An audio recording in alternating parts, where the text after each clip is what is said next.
What should we talk about?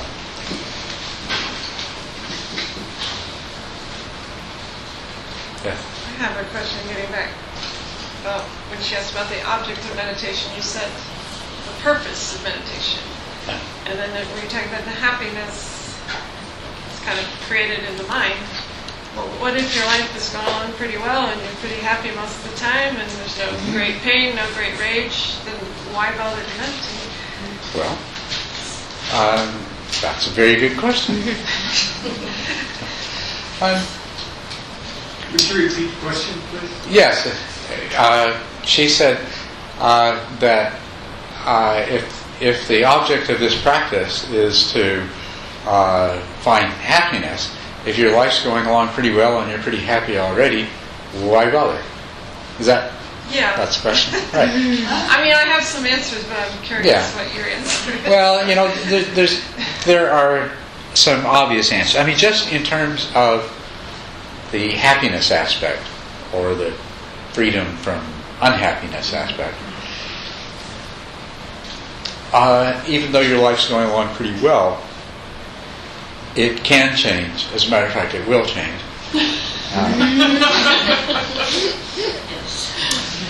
And not only that, there is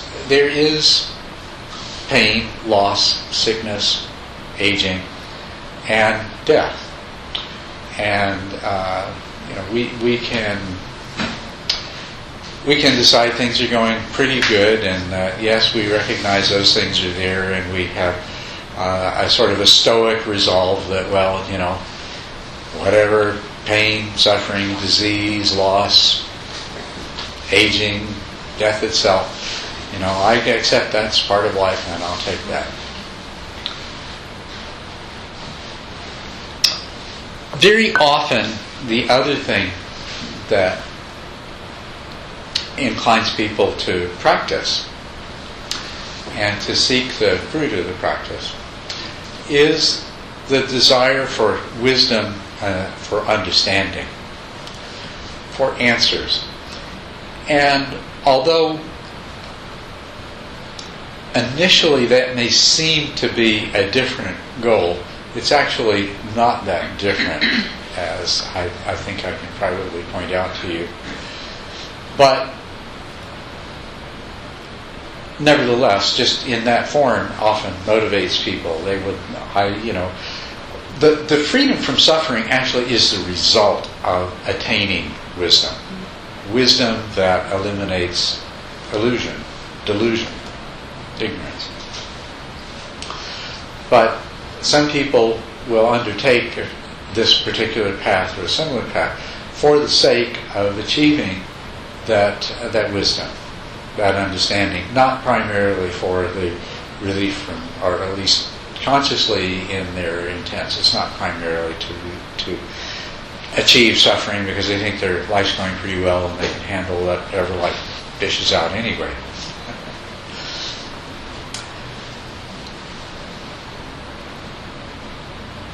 Buddhism does promise to give you a profound understanding of the true nature of reality.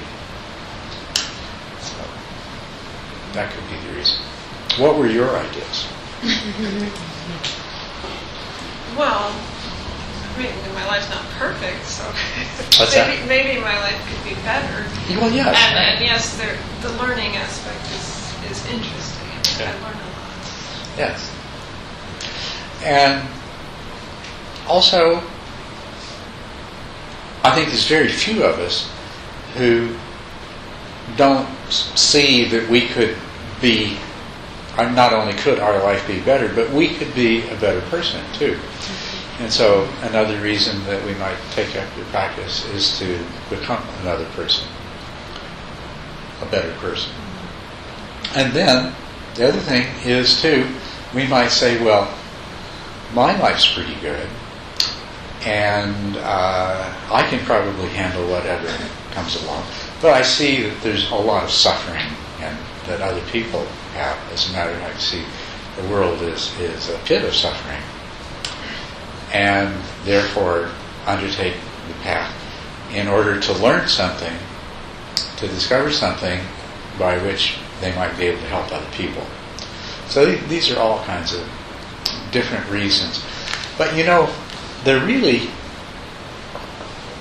they're closely interlinked. And what really impresses me about the way the Buddha put this is that he was able to sort of penetrate to the very crux of all of this. And without having to elaborate all these various dimensions, all these dimensions are there, but he was able to present the basic problem and the solution to it without necessarily having to go through all this elaboration. Last week I read people a little bit. Actually, you weren't here last week, or the week before last. I recommended that people who would like to get into this teaching a little more deeply, and especially to understand the basis of Buddhism, that they get a book that's called The Life of the Buddha by Nanamoli. And this is my favorite. It's now available in a nice glossy paperback from Amazon and everything. And this is my old beat-up copy of it. But what it is, it's the Buddha telling his own life story in his own words. In a sense, it's Bhikkhu Nanamoli has gone and taken all of those sutras in which the Buddha recounts different aspects of his own progress and path and teaching, and assembled them into the life of the Buddha. Anyway, so last week I read a little bit from this because it came up as an appropriate thing in regard to questions that people have asked. And I feel like that's happening again here. So let me just find something to read to you here.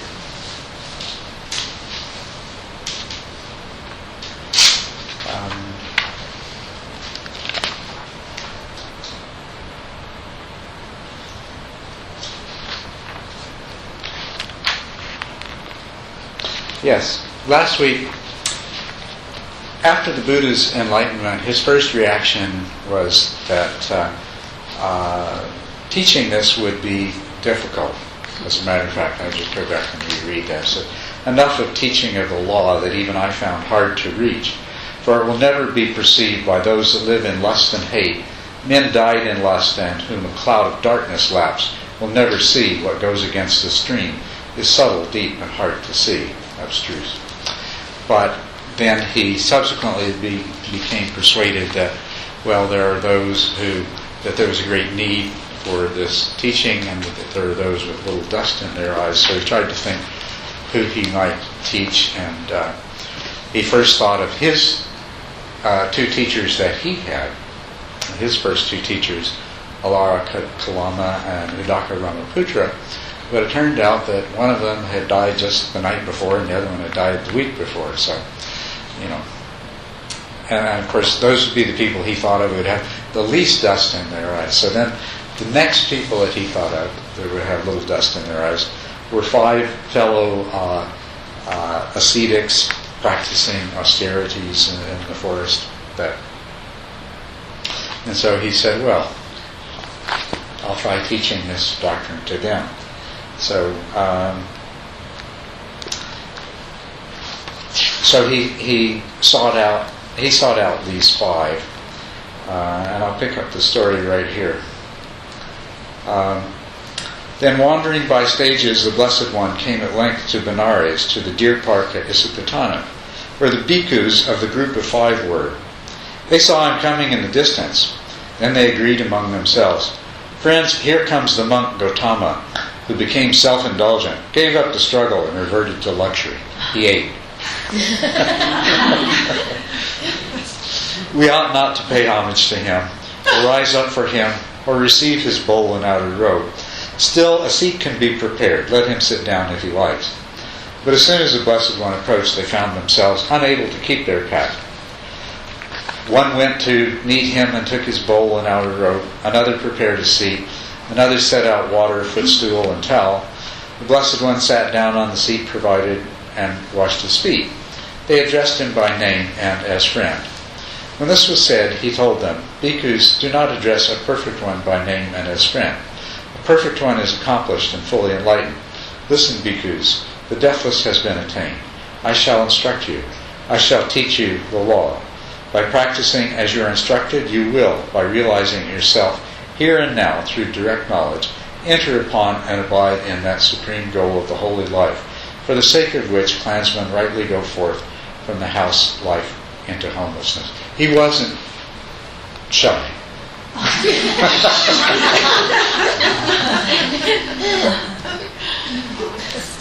But what you have to understand is that as a fully awakened being, he had no sense of ego or self. This was just stating the facts. And then the bhikkhus of the group of five said, "Friend Gautama," even with, you notice they still called him friend by name. "Friend Gautama, even with the hardship, privation, and mortification that you practiced, you achieved no distinction higher than the human state, worthy of the noble one's knowledge and vision. Since you are now self-indulgent and have given up the struggle and reverted to luxury, how will you have achieved any such distinction?" Then the Blessed One told the bhikkhus of the group of five, "A perfect one is not self-indulgent. He has not given up the struggle. He has not reverted to luxury. A perfect one is accomplished and fully enlightened. Listen, bhikkhus, the deathless has been attained. I shall instruct you. I shall teach you the law. By practicing as you are instructed, you will, by realizing yourself here and now through direct knowledge, enter upon and abide in that supreme goal of the holy life, for the sake of which clansmen rightly go forth from the house life into homelessness." This goes up back and forth for a while.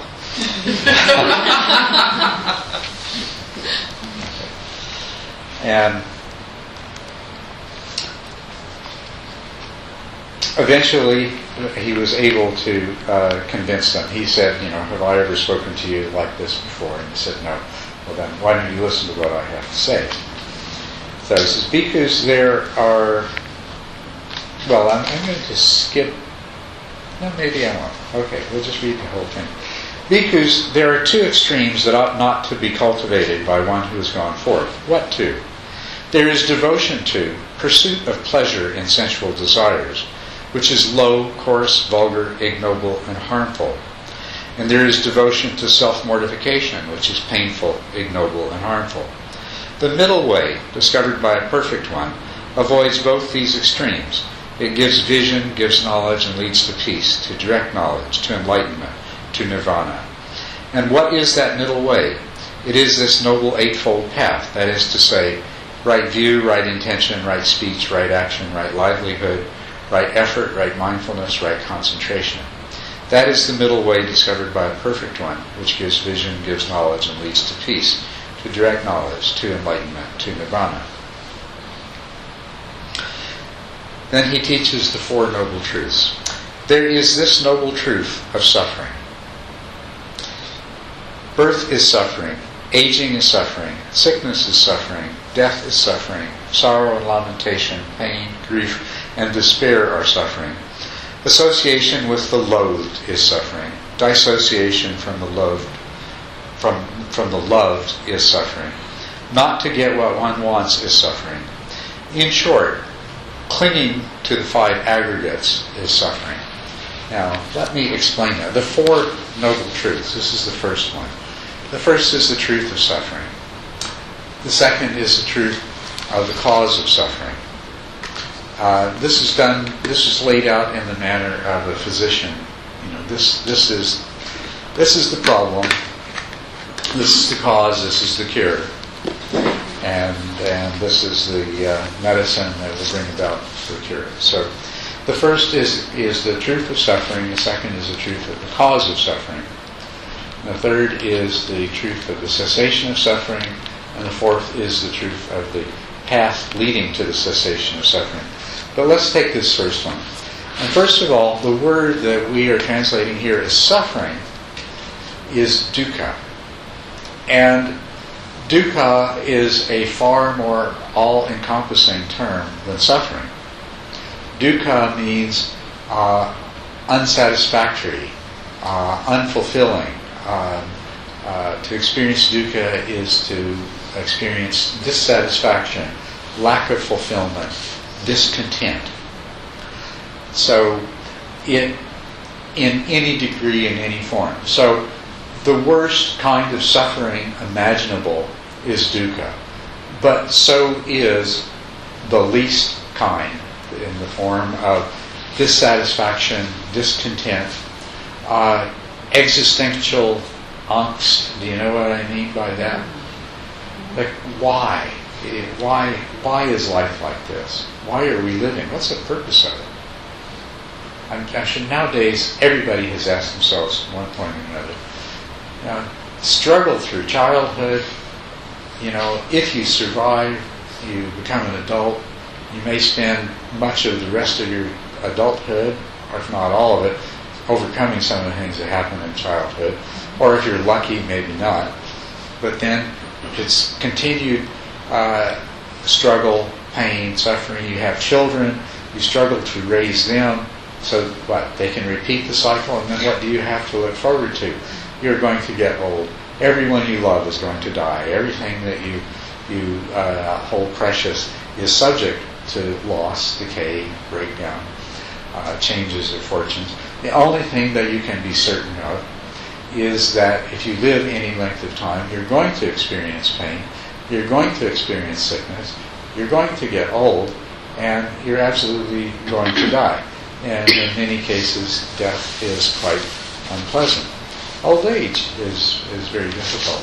Most of you have some elderly person, a parent, or someone else in your acquaintance, and you see, as the body breaks down and ceases to function, that the loss of what that person thought of as themselves and the suffering it brings. If their memory begins to go, and their mind, that too. So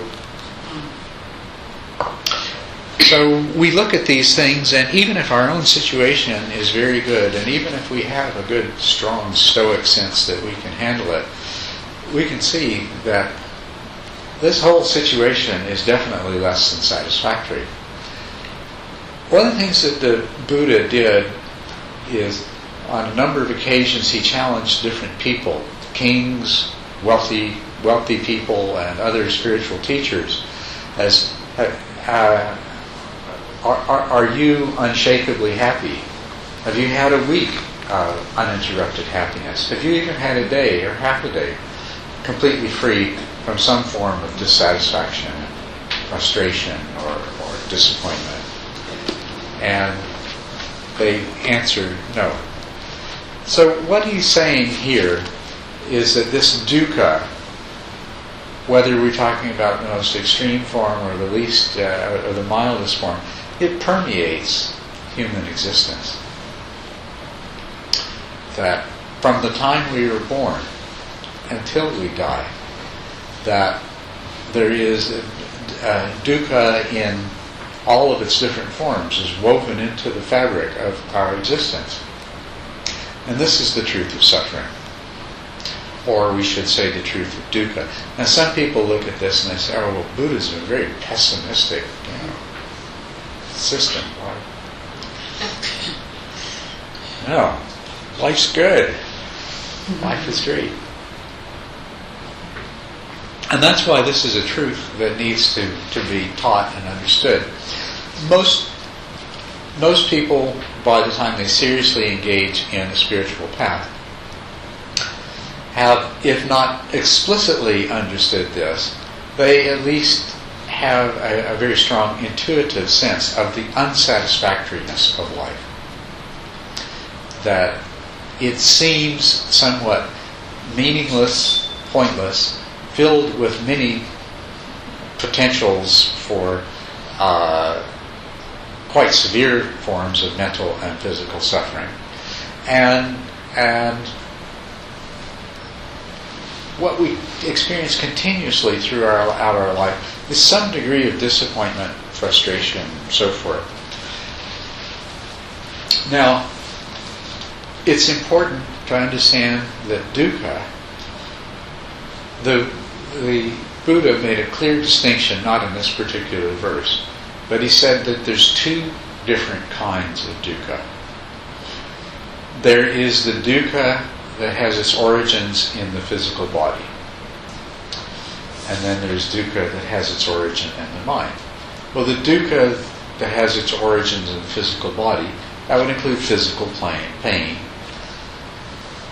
and any other kind of unpleasant, intrinsically unpleasant sensory experience. Okay, so that's one kind of dukkha, sometimes called dukkha. And then there is the mental form of dukkha, sometimes called domanassa dukkha, the Pali words that are used to distinguish the two.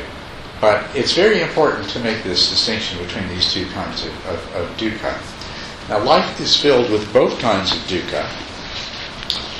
He points out that birth is suffering. Well, it's painful for the mother, and judging by the reaction of the baby, it's not too much fun for the baby either. Aging is suffering. As we've noted, it involves a lot of physical pain. It can involve a lot of mental suffering as well. Sickness is suffering, of course. And death is suffering. And death, of course, the process of dying can be very unpleasant. I mean, if a 100-pound anvil falls on your head, you won't probably experience a lot of physical suffering associated with that. On the other hand, if you jump out of an airplane without a parachute at 30,000 feet, there's likely to be a lot of suffering on the way down in anticipation of the landing. In most other forms of death that involve failure of the urinary system, failure of the circulatory system, failure of the respiratory system, failure of the nervous system, sometimes all of these failing one right after another or at the same time, involves a lot of misery. Hence we have debates today about euthanasia and all these questions about how long should a person be kept alive and so forth. And we see that there are both that these things that are just mentioned involve both the physical, the dukkha of physical origin and also the dukkha of mental origin. And then there's sorrow and lamentation. These are the emotions that we experience upon the loss of that which is dear to us. Pain, grief, and despair are suffering. Association with the loathe is suffering. When we get something we don't want, when we experience aversion to something, that is suffering. Dissociation from the loved is suffering. Not to get what one wants is suffering. We can see all of these are different kinds of mental suffering. So, and not to forget the last, he finishes up by saying, in short, is that the clinging to these five aggregates to which we cling, are suffering. But let's go back and look at this clearly. You can see that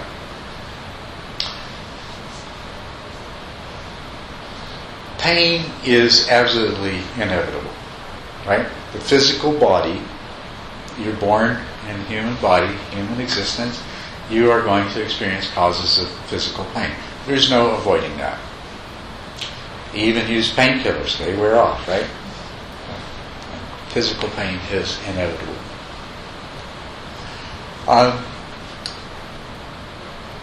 We have to ask the question, is mental pain, is mental suffering inevitable? Is the dukkha of mental origin inevitable? Or does it have roots that can be overcome? If it does, we have eliminated a huge part of the dukkha associated with human existence. The pain is still left. Now, let's examine pain, though. Is when we have an experience of pain, is that purely physical. No, it's not. You're right, it has a very large mental component to it. As a matter of fact, there is a practice that the Buddha taught where we learn to observe the feelings of pleasant and unpleasant that arise in association both with physical sensory phenomena and that arise from the mind. And if we do that practice, what we'll discover is that the two follow in sequence, so that there is a physical sensory experience. It may be pleasant or it may be unpleasant. Then the mind identifies and conceptualizes the experience, and that in turn produces a second reaction, which may be the same or different than the physical. So, and you know this is true, that you can experience something that is physically painful, but if you know that, if you associate it with some strong pleasure, if you know that either pleasure is coming or it could take many forms.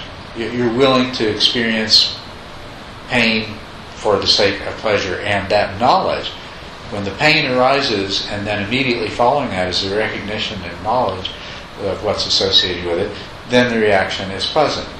Not only that, don't we find that some things that are initially unpleasant we can, through learning, mentally experience as pleasant?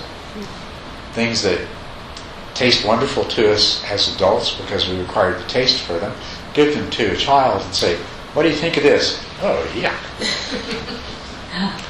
So now as an adult, the effect on the taste buds hasn't changed, but the mind's response to it has changed through conditioning. So there is, when you experience physical pain, there's a downstream reaction. Most of the time, if you burn your hand, then in addition to the physical pain, there's a lot of mental suffering in reaction to that. In the case of a chronic and lasting pain, our attention is drawn to it and we suffer greatly, and we try to distract ourselves, and if we succeed, it doesn't bother us as much. Is that not correct? Yeah. So it would seem that a lot of the suffering associated with physical pain is actually mental suffering that's happening downstream of the physical event. If you have pain, say you have a severe headache, and the thought comes that I can't stand it, this is never going to go away, it feels much worse, right? That thought, that mere thought, that if you think about how much you dislike the pain, it's worse. There's a lot of downstream component to that. As a matter of fact, I think a common experience is you have physical pain, and it's not that bad, not that severe, and then you find out that it's going to last a long time. It becomes immediately much more unpleasant. The idea, if you knew it was going to be over in a second, you can handle it. But the idea is it's going to go on for a long period of time makes it a lot more difficult to deal with. Or the other thing that happens too, I notice this at least, and maybe you have too, if you have some pain and the idea occurs to you that you have a way to relieve that pain, it's actually worse between the time you realize that there's relief and when you manage to actually bring the relief into play. So anyway, examine your own experience carefully and you will find there's a tremendous downstream mental component to suffering as a result of pain. Now, what everyone who meditates for any length of time discovers through their own direct experience is that pain itself can be tolerated and without suffering. And maybe not all of you have come to that point in your practice, but it happens not that far into the practice. And when that happens, then you realize far more fully than this summary I'm giving you now, that most of the suffering associated with physical pain is mental. But what will happen with everyone is you will experience pain if you do long meditation sits. So if you do a long retreat, you'll experience pain in the body. The way to deal with the pain is to examine it mindfully. If you examine it mindfully, well, sometimes it will disappear, but that's not really what I'm talking about. Often it will continue, but it will cease to have that quality of painfulness that was so distracting that kept you from meditating. And it becomes just another sensation. And no one I've ever encountered has expressed the nature of this phenomenon as clearly as Shinzen Young. Because he will tell you that suffering equals pain times resistance. And the degree to which we resist physical pain, that is the degree to which we will suffer it. And he holds, and I agree with him 100%, that it is perfectly described by that mathematical equation, that pain times suffering, or pain times resistance equals suffering. So the implications of this, if you have 10 units of pain and 10 units of resistance, you'll have 100 units of suffering. If you have 1 unit of pain and 1,000 units of resistance, you'll have 1,000 units of suffering. But here's the real kicker. If you have 1,000 units of pain and 0 units of resistance, you will have 0 suffering. And this is actually the condition of an awakened being known as a non-returner, or of the awakened being who's known as an arhat or a Buddha, is that they have 0 resistance to physical pain, and therefore they have 0 suffering when physical pain arises. So, this is interesting then. Go back to this truth of suffering that appears at first so discouraging and pessimistic. The truth of suffering, human life is permeated by dukkha. But if, and I guess we haven't demonstrated this one yet either, but if mental suffering can be overcome, then all suffering can be overcome, since the resistance to physical pain is what causes physical pain to be suffering. Okay?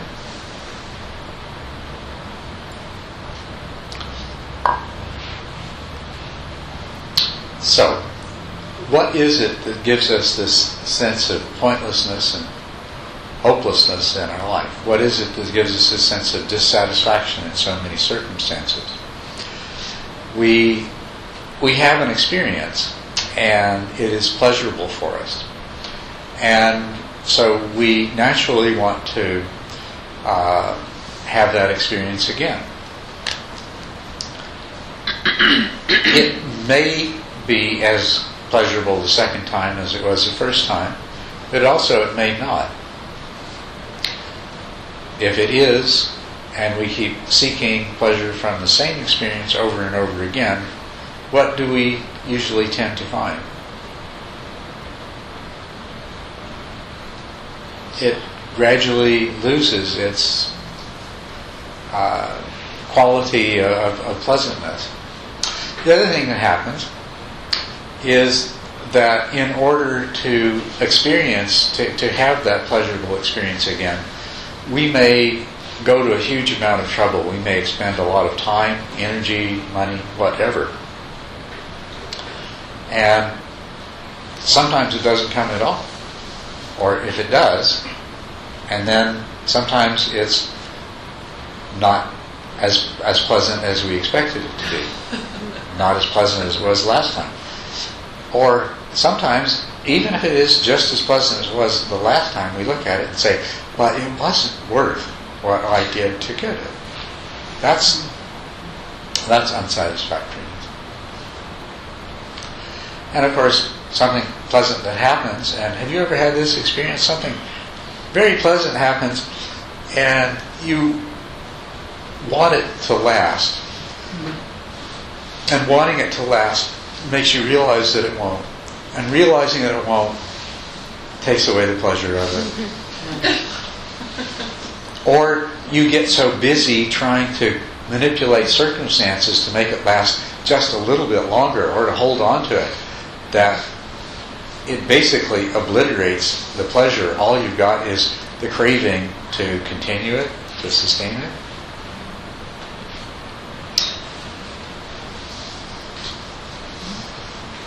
Yes? I'm just wondering, if life is so intrinsically full of suffering, why do most people have this will to live? They want to go on living even though it's so bad. That's a very good question.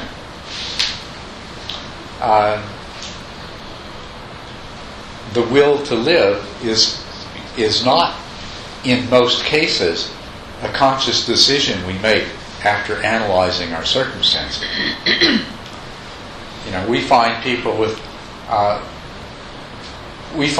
in terribly miserable circumstances who wish to end their lives, but find it very difficult to do that.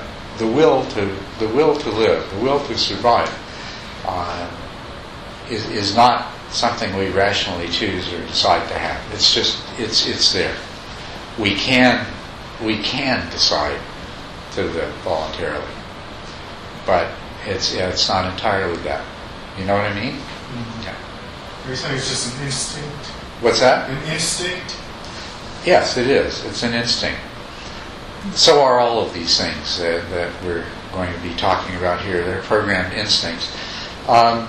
Even pleasure and pain are programmed into our bodies and our minds. They're not something that we choose, and they're not there by accident. And what is pleasant and what is unpleasant differs for different species of animals according to what serves their needs for survival and reproduction. So this will to survive is also an instinct that is born into us, and sometimes we find ourselves in terrible conflict with it. Yeah? I've also read it described as a desire for separate existence, as a type of desire. Yeah. How does that factor in? Well, the forms of craving include craving for existence, craving for sense pleasures, and craving to be free of unpleasantness. But also include craving for existence and craving for non-existence. These are all things that we experience. So I think that we would experience, or we should make a distinction between craving for existence and the instinct to live. Not that they don't overlap, and not that when the instinct to live arises, it generates a strong craving for existence, or that you can think of somebody, say, in the terminal stages of cancer, contemplating freeing themselves of the suffering, knowing that they're going to die anyway, experience a craving for non-existence. They want it all to be over with. But the instinct to live is in conflict with that. Yes? I'd like to offer that the instinct to live, the desire to live is not an instinct, but rather resides at a level of consciousness that most people don't get to. That most people wish? That most people don't see. Yeah, well, you could say that, but there is still an instinct. There is a component there that I say this because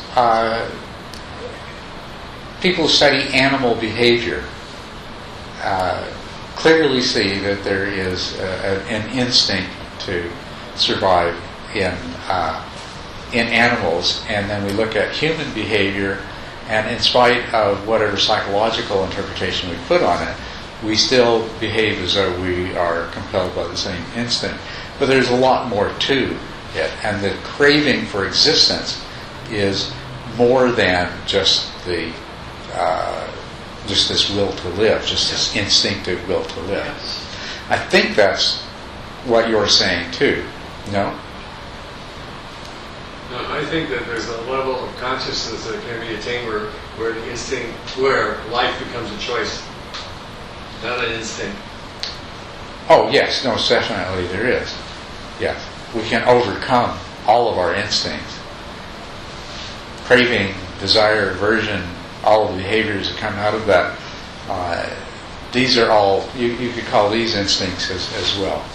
And they all can be overcome. So, there is a state of consciousness where whether you live or not is your own choice.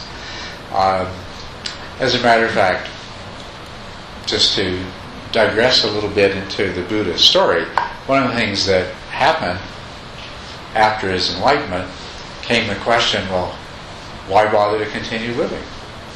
Which is told in the typical metaphorical fashion. It said that Mara visited Buddha and said, well, now that you have attained this full and complete enlightenment, there's certainly no reason for you to hang around here anymore. And the Buddha thought about it, and he said, no, until I have taught other people this way, and they have mastered it themselves, and not only that, they've learned to teach it to others, and they've learned to refute the arguments against it made by others, I won't leave. So, I mean, based on that, obviously he had that choice then and at any other time in his life to either continue his earthly existence or to terminate it. Would that be what you're talking about? I'm not sure. You're not sure? Okay. Anyway, to get back to sort of where I was going with this, just trying to clarify this first of the Four Noble Truths, the truth of dukkha, that there is unsatisfactoriness that pervades our life. Now, somebody who sees Buddhist practice or other spiritual practice promising an understanding of what is ultimately real, of the true nature of reality, can be attracted to that, right? And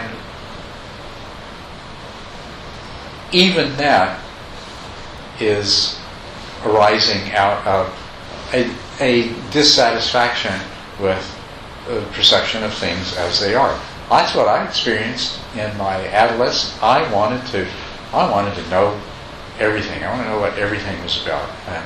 Either science or religion had to have the answer, I thought. So I spent a lot of time pursuing both avenues in various different ways. But I felt a deep, profound dissatisfaction, which I actually experienced as a very pleasant desire or craving to find answers. And of course, in a lot of my search, I didn't find answers. I found frustration, contradiction, illusion, distortion, and so on and so forth. But nevertheless, that's one of the things that I mentioned that a person might pursue the path for. But there's no question that they would agree with this first noble truth if they examined it carefully. They might ask the question, well, what does this have to do with wisdom? What does this have to do with ultimately understanding the way things are? And it's, of course, not immediately apparent how they are connected. You have to go into the other truths a little more deeply to see that. But whether you are drawn to practice because you want to relieve the suffering of others, because there is existential dissatisfaction you find yourself, whatever the reason, one way or another, if you can come to understanding that, okay, this is the problem, this is the situation we find ourselves in, that this human existence is intrinsically, inherently dissatisfactory.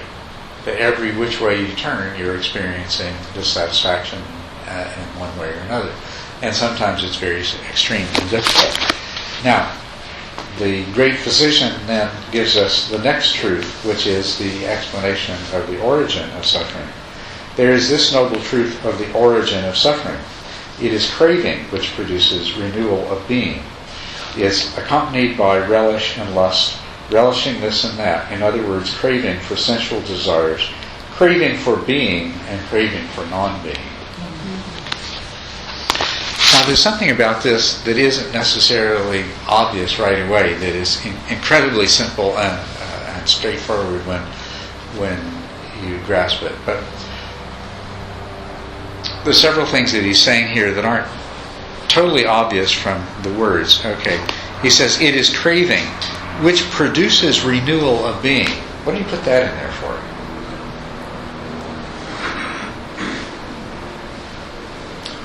Craving which produces renewal of being. Sounds like the reincarnation. As a matter of fact, in the culture in which he lived, that was seen as the problem, reincarnation, and that the fruit of the spiritual path was to free yourself from this endless cycle of reincarnation. But later on in a more full development of the Buddha's own teaching, it becomes clear how this relates to the cause of suffering, is that we are in a continuous state of becoming. And the energy for that, well, let's see how to explain this. Okay.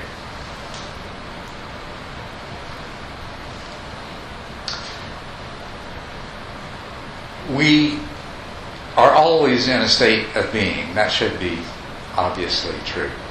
There is, put this different ways, there is only ever the present moment. Right? There is only now. There is only what is. The future, even the future of a microsecond from now, doesn't exist yet. And the past is the past. It's gone. There is only the present. But when we experience craving, where are we living? Are we living in the present? Future. We're living in the future. Sometimes we're clinging to the past as a part of living in the future. If you're experiencing grief, sorrow, lamentation, you're not so much living in the future as the past. You're clinging to something that is not present. When you desire something that you don't have, you're living in the future.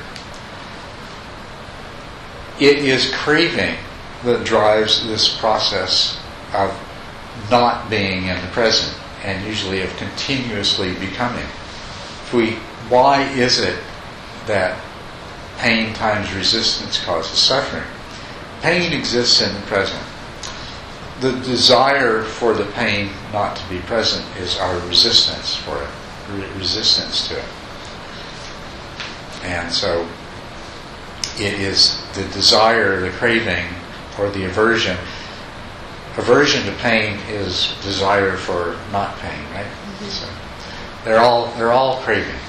So craving takes you out of the present, and the result of that is suffering. It is becoming that is the perpetuation of dukkha, of dissatisfactoriness. Right? And how is it relating to a baby? A baby hurts itself and feels pain, but it is not experiencing suffering because the mind is not yet there.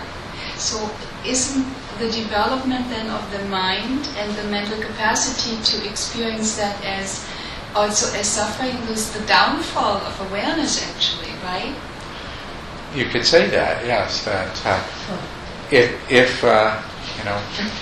if we didn't have this level of consciousness and understanding and everything that developed, that generated craving, then we wouldn't have suffering. And that's actually a legitimate thought, very legitimate thought to pursue, because it is the nature of who and what we are that is responsible for so much of our suffering. Whether it's true or not, many people say that we suffer more than animals because we know that we're going to die and they don't. We know that we're going to suffer and they don't. I don't know if that's true or not, but the principle of what's being communicated is obvious, is that hey, we'd be better off if we weren't so clever, so smart, so knowledgeable. So, but craving is what? It's dissatisfaction with what is. It's rejecting what is. What's here in the present now, I reject it. I want it to be different. I want to have something I don't have, or I want to cease to have something I do have. Right? Is that, yeah? Also, it's exactly the same as what you said for pain. Mm-hmm. So, anything times resistance equals suffering. Exactly. Very good. Anything times resistance is suffering. That's exactly right. Craving is being dissatisfied with what is. So, if dukkha means dissatisfaction, to say that craving is the cause of dukkha is to say, is almost a tautology, isn't it? It's saying that our dissatisfaction is caused by being dissatisfied. And as simplistic and almost foolish as that may seem, it is incredibly profound. It is exactly the truth. What is. And accepting what is by no means means that you resign yourself to it continuing to be that way. But to resist what is, no matter what it is, whether it's pain or not, to resist what is to suffer, is to experience dissatisfaction, is to exist in a state of becoming, which is characterized by this dissatisfaction, rather than in a state of being. Now, Eckhart Tolle says, be here now. He happened to figure this out. He's been trying to explain this to people, that, hey, be here now. Well, this is where you already are. Other people say, well, there's nothing to achieve. Right? We're already there. Well, it's true. You're already here now. But if you're experiencing any sort of unhappiness, if you're experiencing anything other than happiness, then you're not being here now. You're not accepting what is. So, do you see the inexorable logic of this? And we have to ask, why is it? What is it about us that's always compelling us to want things to be other than what they are? Well, part of it, of course, is the unfortunate thing that we can see the future and also that we can imagine things being different. So if we had no imagination, we might be better off. Or if we couldn't see what was coming, we might be better off. But we can, so we've got this problem. The third truth is the truth of the cessation of suffering. It is the remainderless fading and ceasing, the giving up, relinquishing, letting go, and rejecting of that same craving, of that desire to have things be other than the way they are. And the fourth noble truth is the eightfold path leading to the cessation of suffering. But there's so much in this. There's so much in this. How do we cause craving to cease? Even granted to see, yeah, okay, if I got rid of craving, there'd be no more dukkha. You see that, right? We've all had a taste of that sometime in your life, if not more often. Sometime in your life you had the experience of being totally contented, totally at ease. Right? You know? But every night when you sleep. Yeah. Every night when you're asleep. Most of us aren't consciously aware of that, although we have kind of a memory of that as we come out of it. That was really nice. But you've had other experiences of it when you've been fully alert, fully aware, consciously aware of what it means to be totally contented, totally fulfilled. Contented, opposite of discontent. Totally satisfied, the opposite of dissatisfaction. It is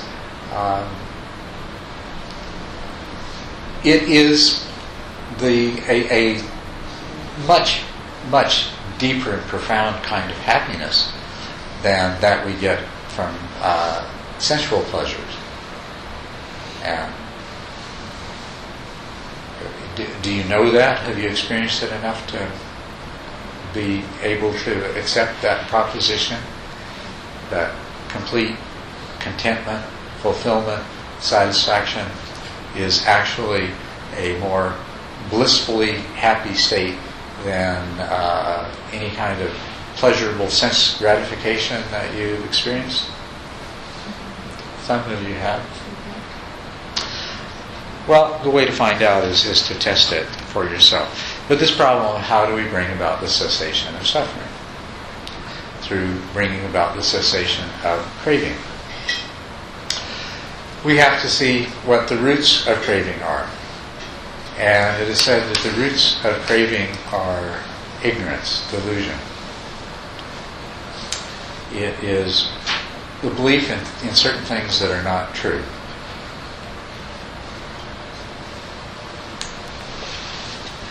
And the very next teaching after this, let me just tell you what happened. The Buddha went through this whole thing of the Four Noble Truths.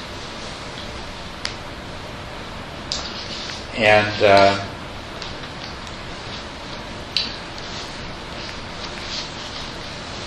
I'm going to skip an important part of it here. Maybe some other evening we could talk about it. But he gave, this was his first, the first teaching that he gave after his enlightenment was his teaching on the Four Noble Truths. And it's called the Sutra of Setting the Wheel of the Dharma in Motion. And this is what happened as a result of it. And I have left out part of it here. Now, while this discourse was being delivered, the spotless, immaculate vision of the Dhamma arose in the Venerable Khandana. Thus, all that is subject to arising is subject to cessation. And when the wheel of the law had been set rolling by the Blessed One, the earth deities cried out, "At Benares in the deer park at Isipatana, a perfect one, accomplished and fully enlightened, has set rolling the matchless wheel of law, which cannot be stopped by monk or Brahmin or deity or Mara or divinity or anyone in the world." Then the Blessed One exclaimed, "Khandana knows, Khandana knows." And that is how the Venerable One acquired the name, Khandana that is, Anatta Khandana, meaning Khandana who knows.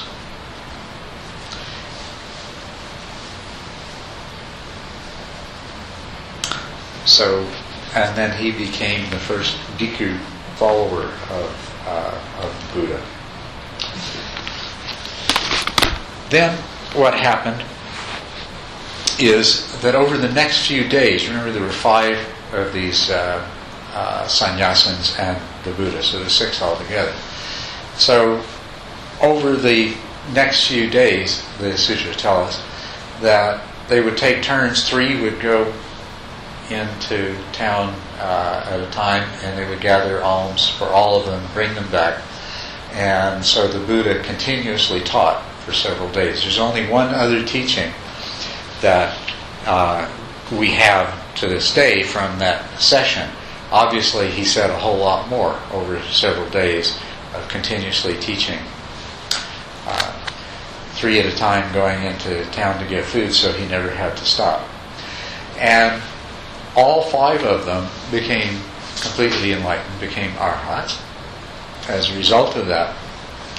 But the one other teaching that we have from that first session is the teaching of not self. It's called the anatta. Anatta means not self, and this is the sutra on the truth of, or on not self. This is just, it had to come after this first teaching, because it is the explanation for the ignorance that is at the root of craving. If there is a self, then there is an other than self, right? There's a self, and then there's the rest of the universe, right? And so now there is a dynamic between the self and everything else. And is this not the way we experience the world? There's me in here, and then there's a world of things out there, and my happiness or unhappiness, suffering, is dependent upon my interaction with out there.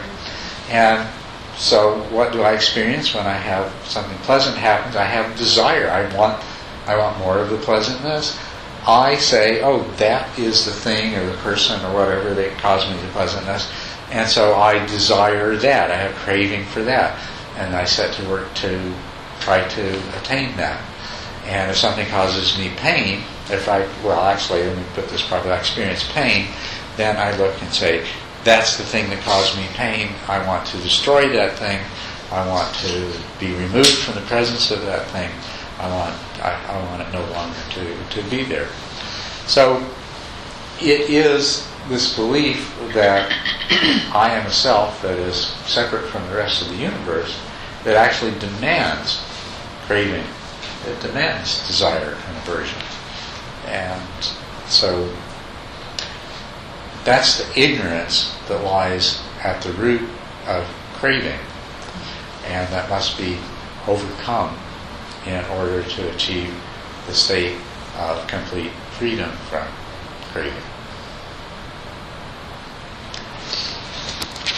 And so we've gone a little bit over time here already. So, does anyone have any questions? Anything they'd like to raise as a result of this?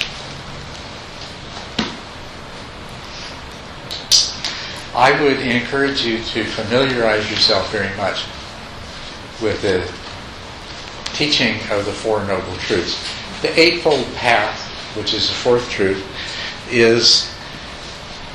it's basically the method of how you become enlightened, and every statement and every word in that,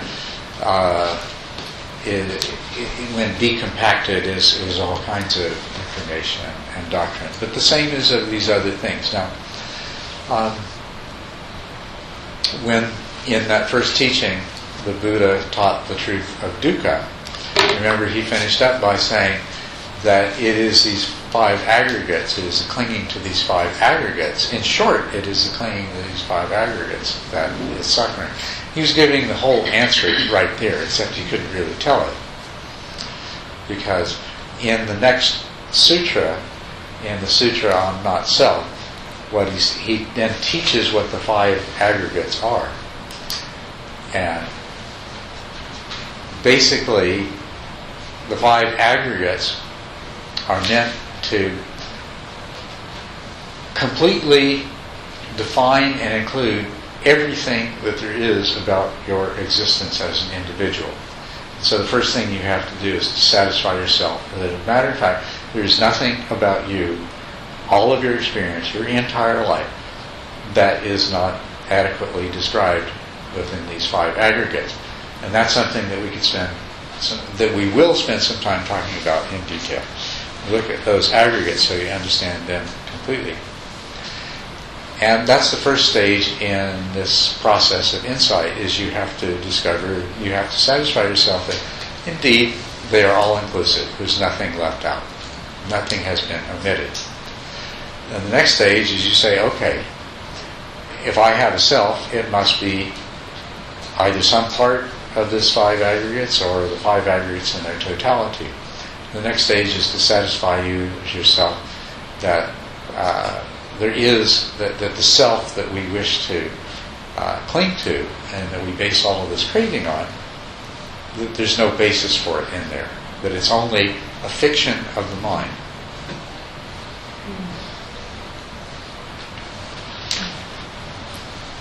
So,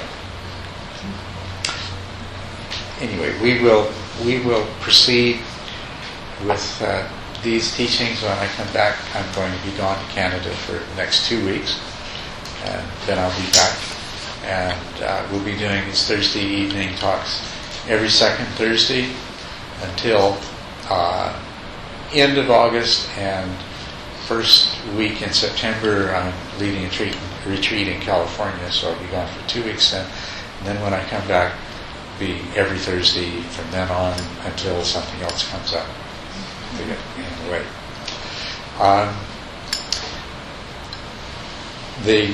Every Sunday we do meditation and teaching in Kochi Stronghold, and that will go on over the summer, except for the 2 weeks, every Sunday, except for the 2 weeks that I'm gone to Canada and the 2 weeks that I'm doing the retreat at the end of the summer, unless something comes up, of course.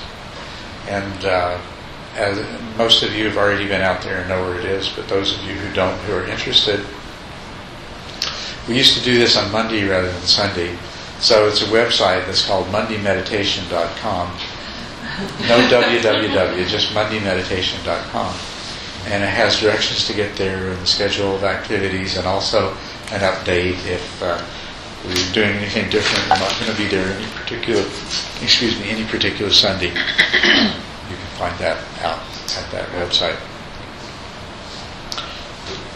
So, anyway, thank you for coming and staying this evening. I hope you enjoyed this. I hope that getting into the sutras and looking at the basic foundation teachings is interesting to you, helpful to you. I know you're bound to wonder that, gee, there's a lot of trouble to go to find out that I don't even exist. But there is fortunately much more to that, and so to it than that. So stick with me. Let's see if we can get there. Thank you.